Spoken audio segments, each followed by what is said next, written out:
Okay, let's talk about encryption for a minute. Encryption is taking some plain text, scrambling it so that you get ciphertext so that it cannot be viewed or read because it's encoded or encrypted, I should say. Anyway, how do we do this? Well, there's a lot of different ways of doing it. Let's take a look at some different ciphers, ways of encrypting things. And encryption's been around for a long time.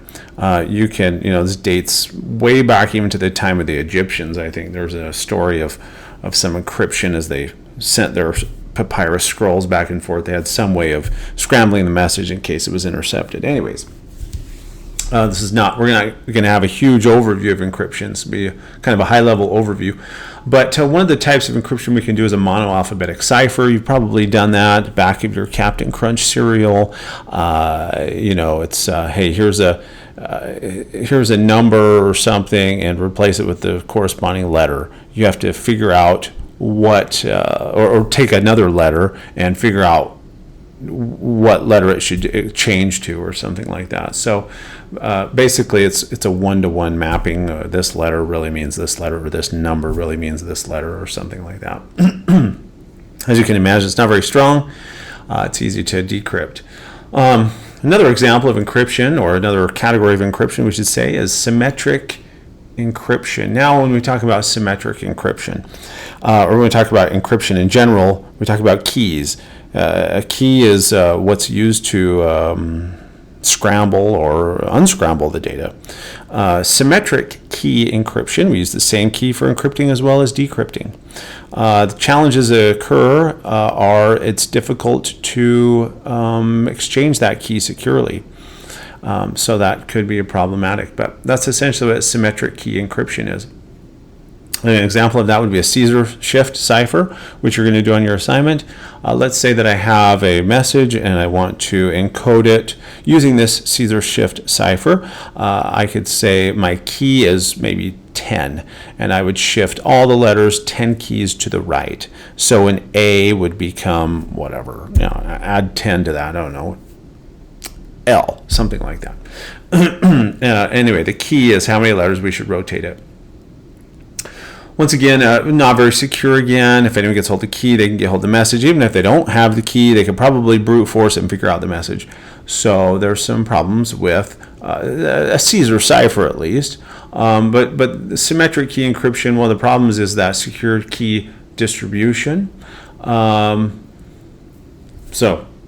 we need to make sure the algorithm is secure so that they can't decipher the ciphertext. They can't decipher, they can't decode and get the plain text or the key, even if they have some examples of the ciphertext with the decrypted version. So we need to make sure anything about encryption is how secure the algorithm is. A couple other terms here. Cryptanalysis is, let's say that I know something, either the plain text or the algorithm that's been used. Cryptanalysis is where they know something about the encryption, they try to decrypt. Brute force, we try every possible combination to guess the key. A stream cipher might be an example of where we could brute force that. The other brute force example I said back was the Caesar shift cipher. We'll try every single key, 5 letters, 7 letters, 8 letters, 10, until we figure out what combination gives us actually some readable text, perhaps. Along with encryption, we talk a lot about hash functions. Now, hashing is not really encryption. It has been used for encryption, but it's not really designed for encryption. It's more designed for message authentication. If you look at the CIA triangle, the confidentiality, integrity, and what was the last one? Authentication. I can't remember. Anyway, a hash function is to ensure that the contents of a message, the validity of a message, has not changed in transit, perhaps. So once again, as my bullet point says, for message authentication, encryption protects against passive attacks. Hash is used for active attacks. I guess my differentiation there would be, let's say that I hack into your machine and I replace a file that everyone uses, and with my own evil version of that file.